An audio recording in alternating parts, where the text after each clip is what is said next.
కార్తీక మాసంలోనే అయ్యప్ప మాల వేయడానికి గల ముఖ్య కారణం ఏంటి? కార్తీక మాసంలోనే ఎందుకు మాల వేయాలి? ఇంకో నెల వేయొచ్చు కదా. 127 రోజులు శబరిమల గుడి తెరుస్తారండి. ఈ 60 రోజులు, దాని తర్వాత ప్రతి నెల 5 రోజులు స్వామివారి పుట్టినరోజు అప్పుడు ఒక 15-20 రోజులు తెరుస్తారు.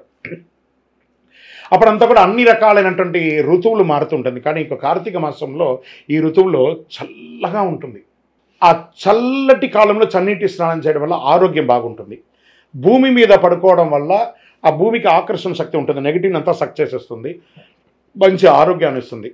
మనము బెడ్ మీద పడుకునే వాళ్ళం, కింద పడుకుంటున్నాం, చెప్పులు లేకుండా నడుస్తున్నాం, అక్యుప్రెషర్ అవుతుంది, ఏకభుక్తం చేస్తున్నాం. ఇవన్నీ కూడాను ఉష్ణం ఉష్ణేన శీతలం అన్నట్టుగా ఈ యొక్క శీతలకాలంలో ఇవన్నీ కూడా ఆరోగ్యంగా బాగుంటుంది. ఇది వచ్చి సైంటిఫిక్. ఇంకా భక్తికి వచ్చేసేటప్పటికి కార్తీక మాసం శివునికి చాలా ఇష్టమైనటువంటి రోజు.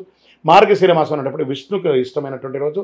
శివ విష్ణుని యొక్క పుత్రుడు కాబట్టి ఈయన యొక్క దీక్ష అంతా కూడాను కార్తీక మాసంలోను ధనుర్మాసంలోను చేయడం అనేది చాలా విశేషమైనటువంటి ఫలితాన్ని ఇస్తుంది. కాబట్టి కార్తీక మాసాన్ని ఎంచుకున్నారు. ఇలానే వెళ్ళాలని ఉంది, లేదని మేము మాకు వీలున్నప్పుడు వెళ్తామంటే అది మీ యొక్క విద్యుత్కే వదిలేస్తున్నాం. ఆ సమయంలో మీ యొక్క ఆహార నియమాలు, ఆ వాతావరణ దీన్ని దృష్టిలో పెట్టుకుని ఎలా చేయాలనుకుంటారో అలా చేయండి. కానీ ఎలా అయినా చేయాలని అనుకుంటున్నారు కదా, అదే ఒక గొప్ప విషయం. కాబట్టి కార్తీక మాసంలో దీక్ష తీసుకునే ఒక పద్ధతి ఇది. శరణమయ్యప్ప.